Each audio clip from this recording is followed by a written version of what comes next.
Barcelona 3, Atletico Madrid 1. Another day, another 3 points, man. We did what we had to do.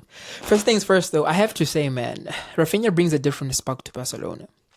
I kid you not, man. There's just something about like how he plays, how energetic he is, and how direct he is that just makes Barcelona's play a tiny bit faster. You know what I mean? Of course, it started on the right hand side of the pitch, on the left hand side rather of the pitch. You know, Yamal on the right.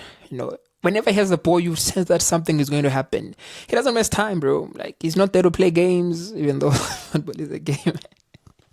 He's not just to mess about, bro. He gets the ball, he wants to shoot, he wants to cross, he wants to try something. You know? Rafinha, man, is that he just brings the energy back to, back to Barca. And I honestly appreciate that, man. I don't think one could have forecasted how impactful he'll be at Barcelona, if I'm being quite honest, considering the fact that, he was at Leeds and all that stuff. But nonetheless, man, we won. And that's the most important thing. Of course, we did it in a risky way, man. That high line, over and over again, man, it has its benefits. Sometimes, if they catch you, they catch you. And I think we saw that in the first goal, that high line close literally to the halfway line. It was broken, 1v1 with the goalkeeper. Eric tried to defend, yes, but, in that position, it's really difficult to track back, especially when the attack is the advantage, and you're thinking at this point, okay, 1-0 down, we're basically playing at home at this point, We can't afford to drop any points, bro. Like, hey, we need to win. We want to win. We need 3 points, and that's it. Nonetheless, man, the boys came back. The boys came back, man. And initially, when I saw Rafinha playing on the other side, I was like, man, I wish Rafinha could come on the left-hand side. Maybe Emilia more play as a 10, considering the fact that Atletico Madrid were basically just defending the majority of the match. And I think that's something that, Diego has basically drilled into Atletico Madrid. I think we've known Atletico Madrid to be this team over the past few seasons, basically, to be playing this way. They play in that block. Sometimes it's the middle block, sometimes it's the low block. Sometimes we're even playing with the back six, bro. Mind you, like the one of the center mid would literally track back, and slide into between the two center backs. And yeah, plus another, Atletico Madrid, basically what they're about, more so when they're playing away, never mind when they're playing, like more so when they're playing away. So in my head, I'm thinking, okay, this is the low block that Atletico Madrid is using, majority of the time, they're going to want to defend, which basically plays into Barca's hands because Barca already likes to keep a high line. So it's a game of, okay, when we attack, we are more comfortable defending Atletico Madrid, and then, okay, we are more comfortable attacking, that being Barcelona. So really interesting, man. That's why I thought at some point, like, Lamine Yamal was maybe, play as a 10 a little bit more, give Rafinha, switch them with Rafinha, maybe bring on Marcus Rashford later on and then let him play as a left winger. But nonetheless, man, we go 1-0 down, you're thinking, okay, this is going to be a long game because now everything is playing in Atletico Madrid's favor. You're thinking, man, how are we going to get out of this one? Because we know this block, bro. It's like let's just like park the bus, bro. But of course, man, like I said, Rafinha goes on the other side. Like, Pedri's pass broke all windows. Now that's like a window pass right there, bro. He literally broke the window. You could see Rafinha was literally just standing in between the center, the left hand side center back and the left back. And once you stand in between that position, it's really hard for them to mark because who is going where? Jamil Yamal was keeping the width on the other side, so the left back is probably thinking, okay, I'm assuming, I'm gonna assume, and anticipate that Jamil Yamal is gonna get the ball here, and because I don't want to give him so much space, I'm gonna try and anticipate the pass, try to intercept it. What that does is it stretches him out. The moment he stretches out, there's now an overload because Rafinha has come onto the other side. There's now an overload. It becomes a problem. Rafinha just stays in the pocket. Window breaker. Pedri, he just broke the window, bro. Mwah. The window is broken. It's chai. It's all over. Rafinha gets the ball. 1v1 with the goalkeeper. That's the young Ronaldo, R9. It's gone. It's chai. We've equalized. Another point, I think, okay, we're back in the game now. It's 1-1. Let's keep the momentum going up. And I think that's why I mean, like, Rafinha be something different because whenever he had the ball, of course, Lewandowski was always, looking for those crosses because, he's a box finisher. So now he's a box, like literally anything in the box, anything around the box, he's going to give you something. In the air, he's going to give you something. So anticipating that, okay, maybe Rafinha is going to try those crosses, maybe Balde is going to try those crosses, so that maybe he can just like header them, tap in. But that's difficult when other guys basically defending with the back six. It becomes difficult, because yeah, man, big six, you're thinking, okay, normally it's like a big five, but when they drop and they become a big six, it becomes a problem. But nonetheless, man, hey, we get a penalty. And you're thinking, okay, Lewandowski, man, and as experienced, I mean, come on, what can we say about Lewandowski? He missed. He missed, bro. Yeah, he missed, man. Hey, he missed. And at that point, you're thinking, oh, lolo. Let's keep our composure, lads. Let's keep our composure. Let's see what's going to happen. But yeah, man, it was heartbreaking to watch, to be honest, because you're thinking, okay, we lead here, it becomes much more comfortable, you know. We become a bit more comfortable, you know. And you're thinking, okay, in the second half, we know that Barca are going to come all guns blazing. That means Atletico are even going to drop even deeper, you know, which makes the watch a bit more dreadful, because you're thinking, okay, man, they're going to defend again, you know. And that's the plan. That's the game plan. That's something that they work on. That's something that they believe in, you know. What that does, though, is obviously leaves the gap up front. And when they get it right, they get it right. You know, they get it right up front. Quick transition is shy. You know they're going to catch you. So, man, you're thinking, okay.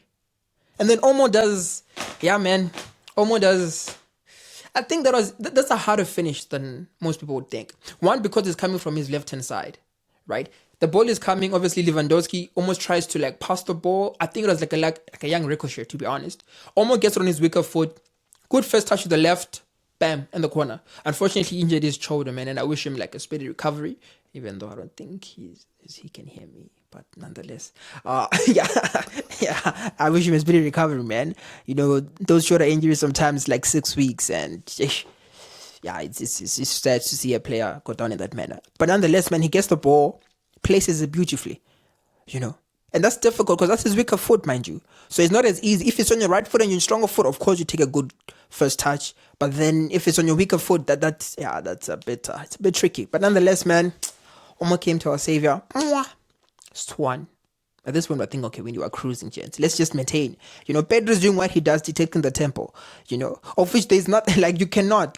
Once it's set to detect the tempo in the minute that he does, almost in like a nonchalant way. You don't know, like, does he want, you know, sometimes, like, does he want to play? But the brilliance in that basically is being able to control the game in that manner.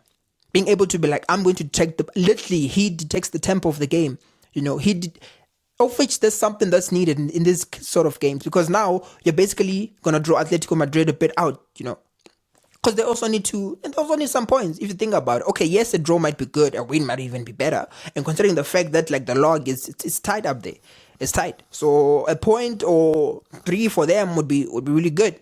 But now when Pedro he detects the tempo, slows the game a bit down. Obviously, you know, as a player, now you think, okay, we're losing 2-1 here. We can't keep defending this much. Let's try at least to move out. And then by drawing them out, obviously more space is created for the likes of Rashford, who come into the second half to exploit those spaces. Or when Rafinha was there to also exploit those spaces, because now those are players that have also pace, you know. So yeah, it was pretty interesting to see how Pedro, obviously, like always, was taking the tempo. Obviously, it was good to see him back, you know, after the injury. You know, I think like, you know, Rafinha as well. We're hoping that obviously De Jong comes also back. So, hey, we can have like a fully fit squad, you know.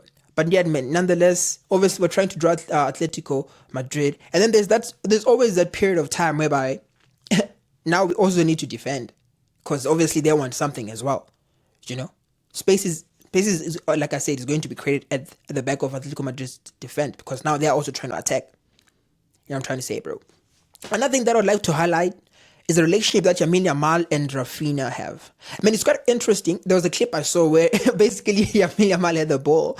He almost sees Rafinha running, and he literally just puts his head up to tell Rafinha, hey, bro, just steady there. Just like hold your position. I'm going to pass you the ball. And indeed, literally, he does the travel of his Rafinha got the ball. So there's that almost communication, because Lamine Yamal tried that like a few times in the match. He tried that a few times. You could see that like he tried the Villa once, twice, 3 times, because he's always looking for that switch, that bending of a ball. And once it gets to Rafinha, you're assuming Rafinha is either going to try to shoot or the defender is going to block it, but there's going to be action. He's not going to dilly-dally a lot. If he does, that probably means maybe he was trying to think of something different. But normally, you know, Rafinha is going to try to finish.